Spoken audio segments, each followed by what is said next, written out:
bones, earth, worker, murderer. These are not words that any language course would suggest as the basic building blocks for communication in a new tongue. But for Spanish-speaking Teresa, a riveting Manuela Martelli, the charred heart of Hannah Juzic's mesmerizing, God will not help. They are the first terms she learns in the rural dialect native to the remote part of Croatia to which she has traveled all the way from Chile. The cataclysmic effect of her unexpected arrival suggests that soon her vocabulary will expand to include more such ominous language. Words like danger, hypocrite, blood, fire.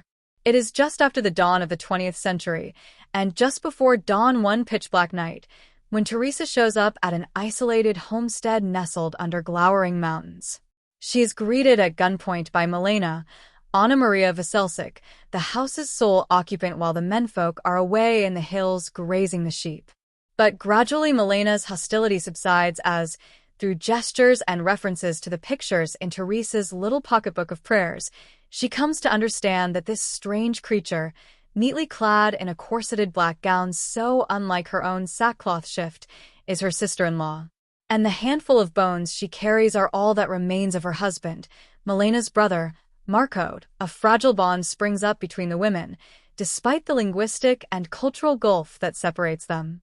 Perhaps that's because, as we learn when Milena's casually vicious younger brother Nikola, Maro Ercegovic Grayson, comes down from the mountain, she herself is an outcast within this small family, treated like dirt and nicknamed Mute, even though she isn't.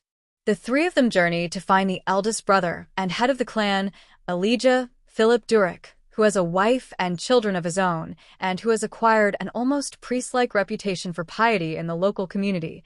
Teresa inspires equal parts suspicion and fascination within the family, but especially in Elijah, who, as she settles in and proves a competent, hard worker and a strangely soul-soothing shepherding companion, finds it harder to conceal his highly impious, adulterous attraction to her.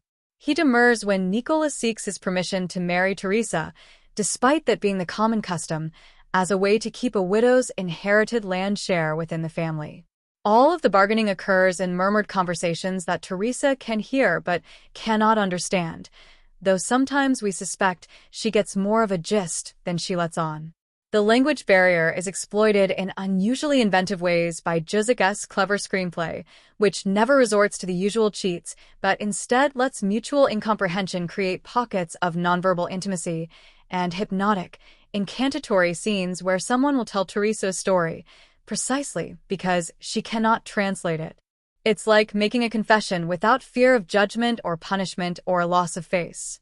But Teresa is much more than a mere sounding board for the fears and desires of others.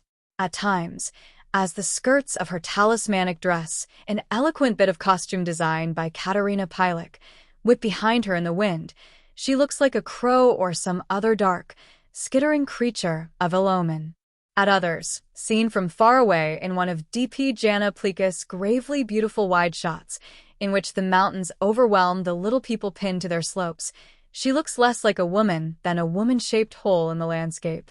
And elsewhere still, as she wanders about in the dark despite the circling wolves, and sees visions of past sins while muttering prayers with a stone in her mouth, we can detect a hungry, ungovernable wildness in her. We're given to wonder if maybe she is not quite real, maybe a witch or an avenging angel, or perhaps simply one of history's many successful, charismatic imposters. Because despite her corset and rustling gown, there is a serrated edge of modernity to Teresa, enhanced by the brilliantly anachronistic synth score composed by Stavros Evangela, Iris Asimakopoulou, and Vasilis Chantos.